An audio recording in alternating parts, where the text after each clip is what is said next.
You need to move out, my mom said casually, right in the middle of Christmas dinner. I didn't argue. Even though I paid the rent, the bills, and bought the food, I just nodded. The next morning, I packed my bags and left without a word. It was one of those rare moments when the whole family was gathered around the table. The lights from the Christmas tree shimmered in the background, casting a soft glow over the room. There were half-eaten plates of turkey and mashed potatoes, and everyone was laughing, talking about how much they loved the holiday season. But then, out of nowhere, my mom dropped the bombshell.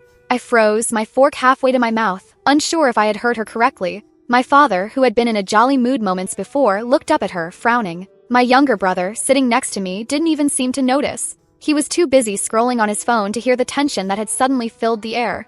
But I did. What? I asked, almost instinctively. You need to move out, she repeated, her voice as calm and matter-of-fact as if she had just asked if I wanted seconds on the mashed potatoes. I blinked, trying to make sense of her words. We'd never really talked about me moving out. In fact, just a few weeks ago, she had told me that everything was fine, that I didn't need to worry about anything. But now, at Christmas dinner in front of everyone, she was telling me to leave. Mom, what do you mean? I asked, my voice shaking slightly. She sighed, setting down her fork and looking me in the eye. You're not contributing anything to this family. You've been living here for years, and I'm tired of it. It's time for you to go. The words hit me like a ton of bricks, but I didn't argue. Even though I paid the rent, the bills, and bought the food, everything that kept this place running, I couldn't bring myself to protest. Her tone was so cold, so sure of herself that I felt completely frozen. Fine, I said, the words slipping out before I even had time to process what was happening. I stood up from the table, my legs feeling shaky as I grabbed my plate and started to clear the dishes. The laughter from the rest of the family seemed so distant, like it was happening on another planet. My mind was too clouded with shock to focus on anything else. I kept hearing my mom's words over and over in my head. You need to move out. The rest of the evening passed in a blur. My brother didn't seem to care about the conversation. My father didn't say a word. And my mom? She went on as if nothing had happened, finishing her dinner and cleaning up the table without a second thought. That night, I didn't sleep. I lay in bed, staring at the ceiling, feeling a wave of anger and confusion wash over me. I had no idea where this was coming from. I thought things were fine. I thought I was doing everything right. But now, it felt like the rug had been pulled out from under me. The next morning, I woke up early before anyone else in the house had stirred. I could hear the faint sound of my mom moving around in the kitchen, probably getting breakfast ready. But I couldn't bring myself to face her just yet. I grabbed my phone and stared at the screen for a while, unsure what to do. Should I text someone? Call a friend? Ask if I could stay with them for a while? But I didn't have the energy to explain everything. I didn't want to talk about it. I was tired. So tired of trying to fit into this family that seemed so broken. I packed my bags quietly, stuffing clothes into a duffel bag and trying to ignore the empty feeling growing in my chest. I could hear my mom humming in the kitchen, but I didn't want to face her. I couldn't look at her face after what she had said. The betrayal still stung. Without a word, I left the house. I took a last look at the place I had called home for years, at the house that was supposed to be my safe space, and then I closed the door behind me. I didn't know where I was going. I didn't know what I was going to do. But one thing was clear, I wasn't coming back. I got in my car and drove aimlessly. The roads were quiet, the world still asleep. I didn't even know where I was heading. I just needed to get away from everything, from the family that didn't want me there, from the place that had once felt like home. I drove for what felt like hours, my thoughts swirling around in my head, too fast to catch. Finally, I pulled into a park and parked the car, sitting in the silence for a long time. The air outside was chilly, and I wrapped my arms around myself, trying to stay warm. The thought of calling someone crossed my mind, but I didn't want to. I didn't want to explain the situation. I didn't want anyone to pity me. I just needed to breathe. The truth was, I didn't know where to go from here. I had been so focused on getting through the day-to-day that I had never really stopped to think about what I wanted for myself. And now, with nothing but the open road ahead of me, I had to figure that out. I wasn't sure how to feel. There was anger, yes, but there was also a sense of relief. I was finally free from the constant tension at home, free from the guilt of trying to fit into a place that never really accepted me. But that freedom came with a heavy price. I was alone. I sat in the car for what felt like hours, my thoughts a tangled mess. The only thing I could focus on was the overwhelming silence. It was strange. Usually when I was alone, I found comfort in the quiet, but now it felt suffocating, like the weight of my entire world was pressing down on me. I couldn't stay in the park forever, though. Eventually, I started the engine and drove aimlessly again, passing streets I barely recognized with no destination in mind. There was a vague idea that I should find somewhere to stay, somewhere to figure out my next steps, but I couldn't bring myself to look for a place. The idea of trying to piece together the next part of my life felt impossible. How could I rebuild when the foundation I had thought was solid had crumbled so easily? Eventually, I drove to my friend Sophie's place. She was the one person in my life who had always been there for me. I hadn't spoken to her in weeks though, and calling her now seemed almost like an admission of defeat. I wasn't used to needing anyone, but I needed someone now. I rang the doorbell, my heart pounding. Sophie opened the door, blinking in surprise when she saw me standing there, suitcase in hand, my face pale. "What happened?" she asked, concern flooding her voice. I need a place to stay," I said, my voice small. "My mom, she told me to move out." Just like that. Sophie stepped aside, letting me in, and I immediately collapsed onto her couch, the weight of the situation crashing down on me all at once. I hadn't cried yet. Not when I left the house. Not when I was driving. But as soon as I sat there in the safety of her home, I broke. Sophie sat next to me, not saying anything for a while. She didn't need to. I felt like I was finally allowed to let everything out. The confusion, the hurt, the shock. It all came tumbling out in a heap of messy tears. When I finally stopped crying, Sophie gently placed her hand on mine. "You're not alone, you know that, right? You can stay here as long as you need. We'll figure this out." I nodded, trying to gather myself. I don't even know where to begin. My mom. I can't believe she just threw me out like that. For everything I've done for the house, for the family. I don't get it. Sophie squeezed my hand. People change. Families change. I know it hurts, but you have to let go of what you thought things were. I'm not saying it's easy, but you're strong enough to do it. Her words didn't make the pain go away, but they did offer a small bit of comfort.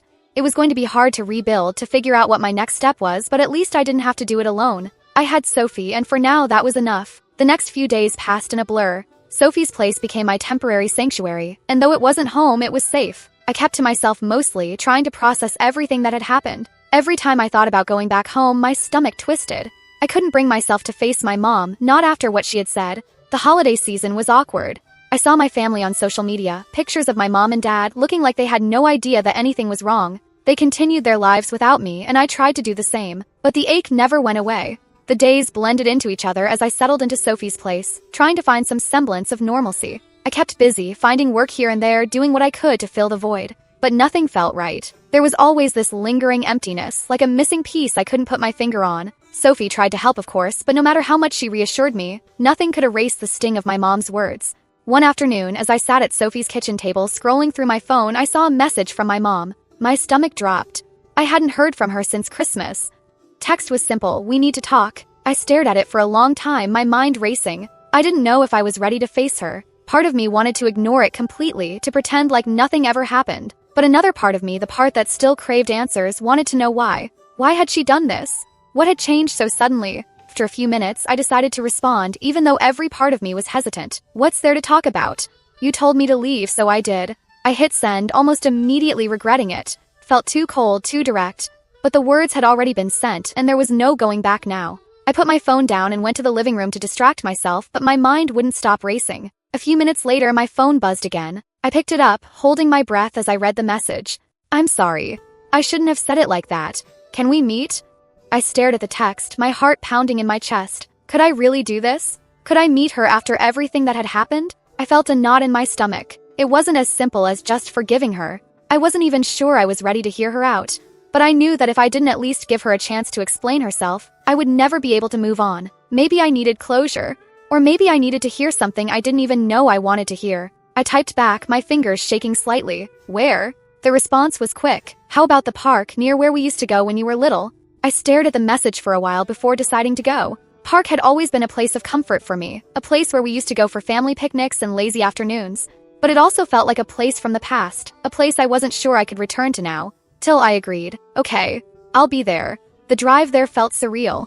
It was like I was returning to a different version of myself, the person I used to be before everything changed. I tried to calm my nerves, but the closer I got to the park, the more my heart raced. I wasn't sure if I was ready to see her again, to face the woman who had just days ago told me I had no place in her life. I parked near the entrance of the park and walked slowly toward the bench we used to sit on. My mom was already there, sitting with her back to me. She didn't hear me approach. For a moment I stood there, watching her. She looked smaller than I remembered, her posture hunched, her hands nervously twisting in her lap. She wasn't the confident woman I used to know. She looked vulnerable, fragile even. Finally, I cleared my throat and she turned, her face softening when she saw me. "Hey," I said, my voice coming out more quietly than I intended. "Hi," she replied, her eyes not quite meeting mine. There was an awkward silence between us, and I didn't know what to say. There were so many things I wanted to ask, so many things I wanted to scream at her, but instead, I just waited. "I don't know what to say," she started, her voice trembling slightly. "I've messed up. I know I've messed up."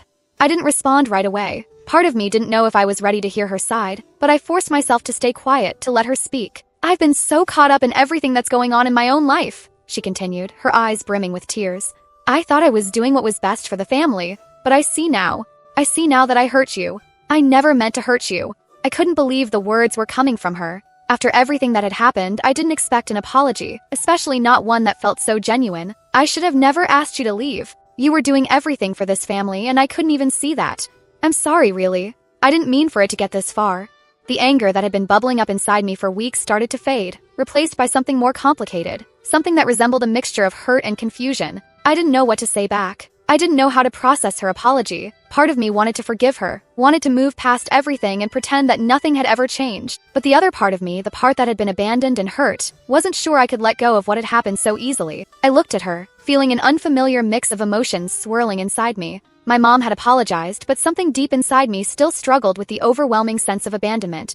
Even though she was sitting here asking for forgiveness, a part of me wanted to just walk away and never look back. I had done so much to make everything work, to keep our family together, and yet it had all unraveled in an instant. I don't know if I can just move on from this, I said, my voice quieter now, unsure of how to even process what I was feeling. You kicked me out, Mom, without even asking me what happened. You didn't listen. You didn't try to understand. Her face fell again, and I saw how much she was hurting. She wasn't the same woman who had kicked me out months ago. There was regret in her eyes now, and that made it even harder to stay angry. But the question still remained. Could I let her back in? Could I trust her again? I know, and I'm sorry. I was afraid. Things were falling apart around me, and instead of being strong, instead of being there for you, I pushed you away. I thought that would solve everything, but it just made things worse. You've been saying that, but it doesn't make it easier, I responded. I don't even know how to move forward. You left me out in the cold without any explanation. It's hard to believe anything you say now. Her eyes filled with tears once more. I understand. I deserve every bit of anger you feel toward me. I can't undo the past, but I want to show you that I've changed, that I'm really trying. I let out a heavy sigh and looked down at the ground. Park around us felt too quiet, the air thick with the weight of everything unsaid. There were so many things I still needed to say to her, but I didn't know how. There was a part of me that still wanted to scream, to let all my frustration pour out. But another part of me, the part that still wanted her to be the mother I remembered, held back. I don't even know where to begin, I muttered, rubbing my forehead. You've changed, but I haven't. I don't know if I can just pretend that nothing happened. She reached out then, a small gesture but one that felt like an attempt to close the distance between us. I didn't pull away, but I didn't reach back either. I needed time and I needed to think. I had spent so much of my life trying to make everyone else happy, trying to hold things together, that I had forgotten to take care of myself. And now I was standing at a crossroads. Did I want to go back to her? Or did I want to walk away and never look back? The tears in her eyes were so raw, so real, and that's what made it harder. She wasn't just apologizing, she was asking for another chance. But could I give her that chance? Could I risk opening myself up to more hurt? Do you really think we can go back? I asked, my voice cracking slightly. Do you think things will ever be the way they were before? I don't know, she said softly. But I want to try. I want us to be a family again. I can't change the past, but I can be here for you now. I can be the mom you deserve. I felt the lump in my throat grow. It wasn't just the hurt from being abandoned that weighed on me. It was the longing for something I wasn't sure I would ever have again. I had worked so hard to build my own life, to create my own family of friends and people I could rely on. Could I risk letting her back in, even after everything that had happened? Before I could say anything, my phone buzzed in my pocket. I pulled it out, seeing a text from Sophie. Are you okay? Call me when you get a chance. I stared at the message, feeling torn between my mom and the life I had been building with Sophie and others who had supported me. The message from Sophie grounded me, reminding me that there were other people who cared for me, people who hadn't abandoned me. My mom's apology wasn't going to erase the past, and no matter how much I wanted to believe she had changed, I wasn't sure I was ready to trust her again. I put my phone back in my pocket and turned back to her. I need more time, I said quietly. I need to figure this out for myself before I can decide anything. I'm not saying no, but I can't say yes either. Not yet. She nodded slowly, her eyes never leaving mine. I understand. Take all the time you need. I'm not going anywhere. The words hung in the air as I stood up, ready to leave, still unsure of where this road would lead. As I walked away, I glanced back at her one last time. She was sitting there alone, but this time I wasn't angry. I didn't feel hatred or bitterness. I felt a strange mix of sadness and hope. Hope that maybe, just maybe, things could be different this time. But only time would tell. I wasn't sure what the future held, but for the first time in a long while, I felt like I was starting to get a glimpse of it. The days that followed were filled with silence, but it wasn't the uncomfortable kind that filled the house after that conversation. It was more like a quiet space, a pause while I tried to figure out what to do. I spoke to Sophie a few times and she was supportive as always. She didn't push me to make any decisions. She simply told me to take my time, reminding me that I didn't have to rush into anything. But every day I felt the weight of the decision hanging over me. Could I really let my mom back into my life? Could I forgive her for everything? It wasn't just about the abandonment anymore. It was about everything that led up to that moment. The years of feeling like I wasn't enough, of being pushed aside for things that weren't my fault. I kept thinking about what she had said. She wanted to make things right. But was that enough? Then one morning, a week after that conversation, I woke up with an odd sense of clarity. I didn't have to forgive her right away. I didn't have to let her back into my life fully, but I could start small. I could take baby steps. I could give her a chance to prove that she had changed, that she wasn't the same person who had thrown me out all those months ago. I texted her that morning. I'm willing to talk again. I think we can start over, but we're taking it slow. No promises, just time. Her response came within seconds. That's all I want, sweetheart. Time. I'll wait. I took a deep breath. It wasn't forgiveness. Not yet. But it was a step in the right direction. I wasn't ready to completely trust her, but I was willing to try. The first time we sat down to talk again was awkward, filled with long silences and hesitant words. But over time, it became easier.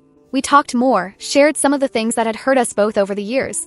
Slowly, it felt like the walls that had been built between us were starting to crumble. We weren't exactly the same, but maybe we didn't need to be. Things didn't magically fix themselves. I didn't let my mom back into my life completely, not yet. But as the weeks passed, I realized something important. I didn't have to hold on to all the anger. I didn't have to carry that burden anymore. I could let it go, piece by piece, and let her show me that she really did want to be a part of my life again. Maybe we wouldn't ever be the family we were before. But maybe, just maybe, we could build something new. Something better. Something real. And that was enough for me.